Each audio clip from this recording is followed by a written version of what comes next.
Now I've been working out from home for a while, and there's a lot of things that I bought and regret, and there's a lot of other things that I bought and I don't really use. So I wanted to make this list to show you these are the things I cannot live without when working out at home. Now let me give you a little bit of a disclaimer.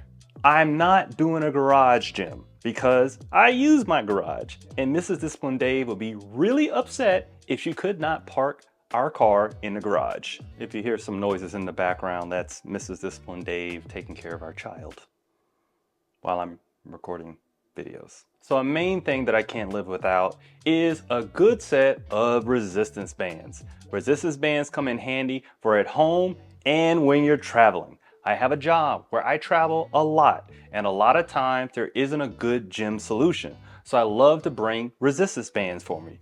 Also, they're extremely versatile. You can really work out your entire body, build muscle with resistance bands.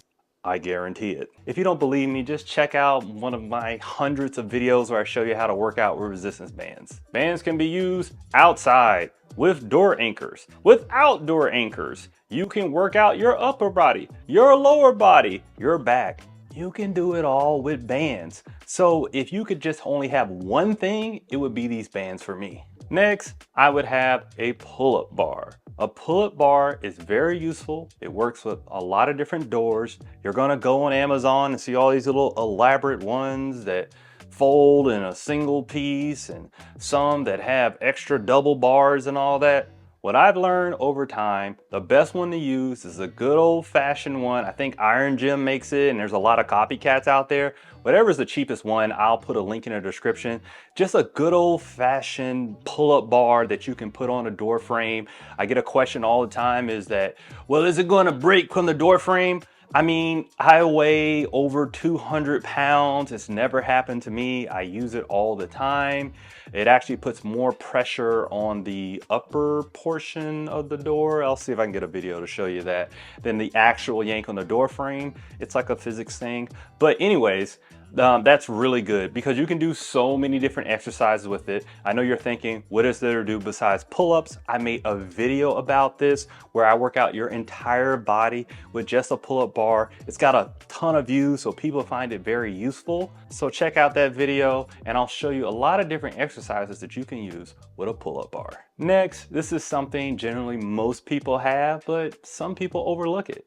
You want some dumbbells. Now, I'm not a person that uses dumbbells all the time, but dumbbells are really good for progressive overload if you're a type of person who likes to build muscle.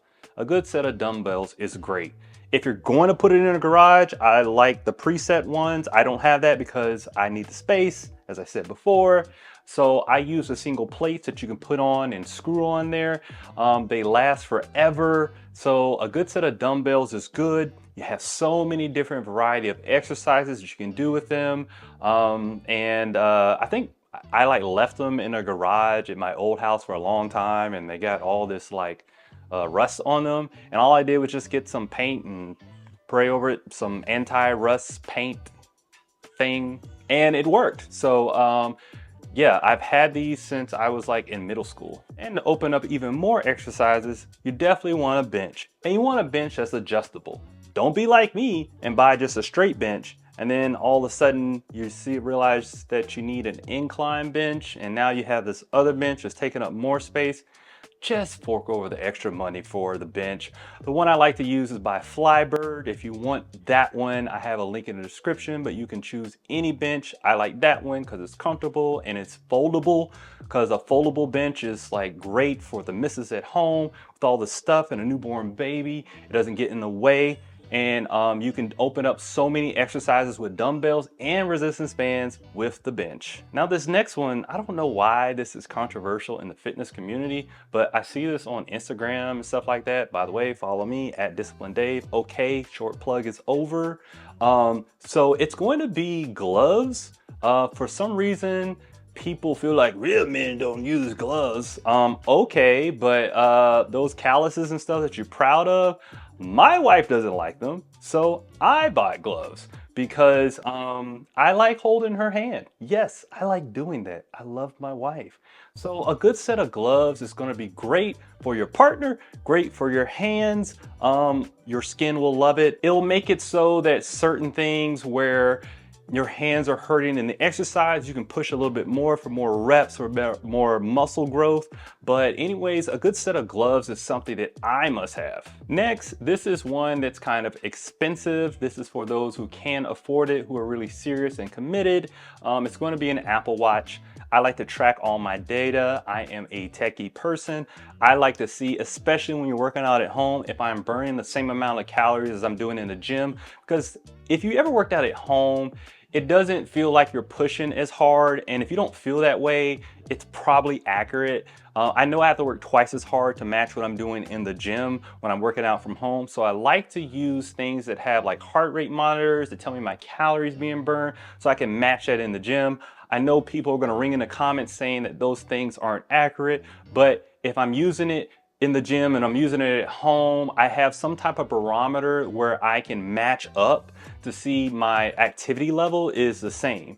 So if we are trying to do some type of paper about calories burned, I wouldn't use it for that. But if you're using it for a comparison to match your energy levels that you're doing at the gym versus at home, it's really good for that. I use an Apple Watch. You can use any type of fitness device. Those things will work. So yeah, an Apple Watch or fitness wearable is something else that I can't live without. All right, since I went expensive, let's go inexpensive. So the next thing is going to be a water bottle.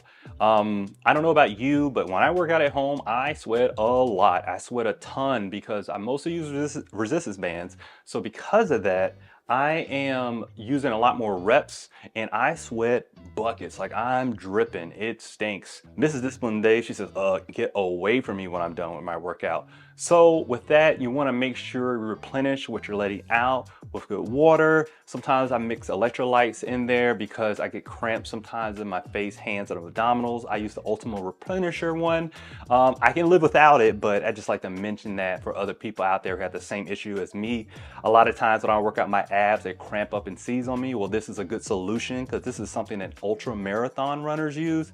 So I would recommend a good water bottle and optional, some type of a 0-calorie electrolyte powder like Ultima Replenisher. Well, that's all the stuff that I can't live without. This is my personal list. If there's something that you can't live without, I would love to hear from you. Make sure you leave a comment below. And if you want to check out the resistance bands that I like to use, this is a review of my favorite set of bands. Go ahead and check out that video next, and then you can, don't know what else to say, but check it out.